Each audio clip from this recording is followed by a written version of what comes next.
اپنے شوہر سے اگر بات کرتی ہے شکایت کے طور پہ صحیح، یہ کہتی ہے کہ بھائی میں بھی روزہ ہوں، میں بھی تھک رہی ہوں، میں بھی اتنی دیر سے جو ہے نا کچن میں کام کر رہی ہوں، آئین افطار کے وقت تک سارے کام انجام دیے جا رہے ہیں،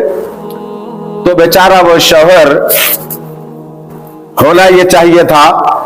کہ انصاف کی بات کر کے اپنے گھر کی عورتوں سے کہتا کہ ایک عورت پر یہ ذمہ داری نہیں دی جا سکتی، اسلام یہ نہیں چاہتا۔ ایک اہم پیغام امت کے غیور ماں و بہنوں کے نام، اس لیے یہ پیغام دینا پڑ رہا ہے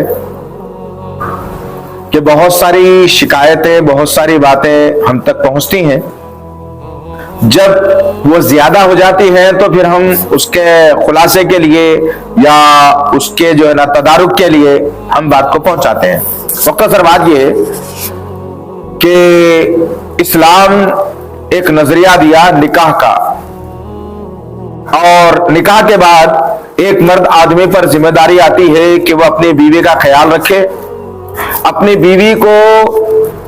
نوکرانی نہ بنائے، بلکہ اپنی بیوی کے سر کو اتنا مضبوط رکھے کہ آپ اس کا تاج بن کے رہے۔ ایسا نہ ہو کہ وہ سر کمزور ہو جائے اور آپ سر کا تاج بننے کے بجائے پیر کی جوتیوں میں آ جائے۔ اس لیے یہ کہنا پڑ رہا ہے کہ ہم اسلام والے ہیں، ایمان والے ہیں، نبی والے ہیں، اللہ والے ہیں، قرآن والے ہیں، ہم جو ہے نا کسی غیر مذہب کے رسم و رواج کو پسند نہیں کرتے۔ ہمارے پاس سسٹم میں غلط آ گیا کہ کسی کی لڑکی کو کر کے لانا اور گھر کے نوکرانی بنا دینا، یہ غلط طریقہ ہے۔ جتنا حق ایک شوہر کا ہے اس گھر پر، اتنا ہی حق اس کی بیوی کا بھی ہے۔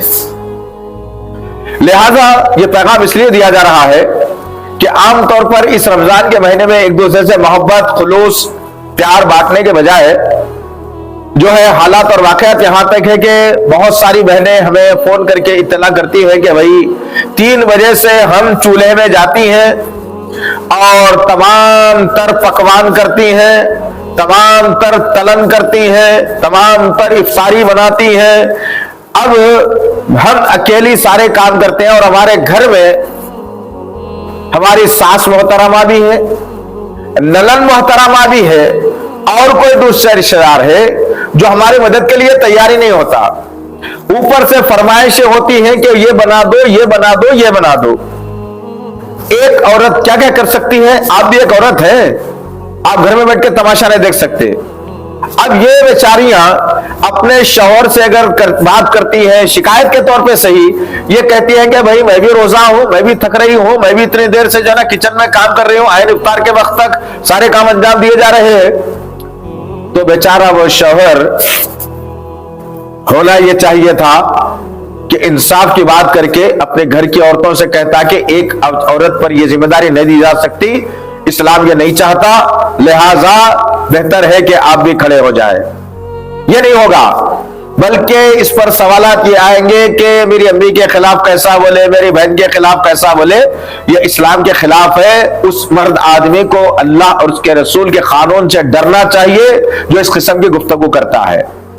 ماں سے محبت آپ کو ہے تو آپ خدمت کرو ماں کی، لیکن عمدہ بات یہ ہے کہ آپ بیوی کی طرفداری کرنا چاہیے حق کے بات کے اوپر، نہ کہ بیجا رسومات میں، نہ کہ بیجا باتوں میں۔ آپ اپنی بیوی کی طرفداری کریے، اسی لیے کہ آپ نے یہ نہیں کہا، جس وقت آپ کا نکاح پڑھا جا رہا تھا تو آپ نے اس وقت میں یہ نہیں کہا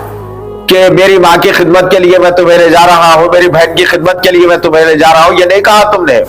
بلکہ آپ نے قاضی صاحب کے سامنے ایجاب قبول کرتے ہوئے کہا میں اپنی نفس ذات کے لیے تم سے نکاح کر رہا ہوں۔ اس جملے کو ذہن میں رکھنا، نکاح ہونے تک نفس ذات، نکاح کے بعد وہ کسی اور کے حوالے، نہیں ایسا نہیں ہو سکتا۔ لہٰذا بہت سارے گھروں سے شکایتیں ہیں کہ پکوان زیادہ ہو رہا ہے، ہونے تو مسئلہ نہیں ہے، دوسری بھی عورتیں ہاتھ لگانا، اور جن شوہروں کے سامنے اگر بات آ رہی ہے تو حق بجانب اپنی بیوی کے ساتھ کھڑے ہو کے بات کرنا۔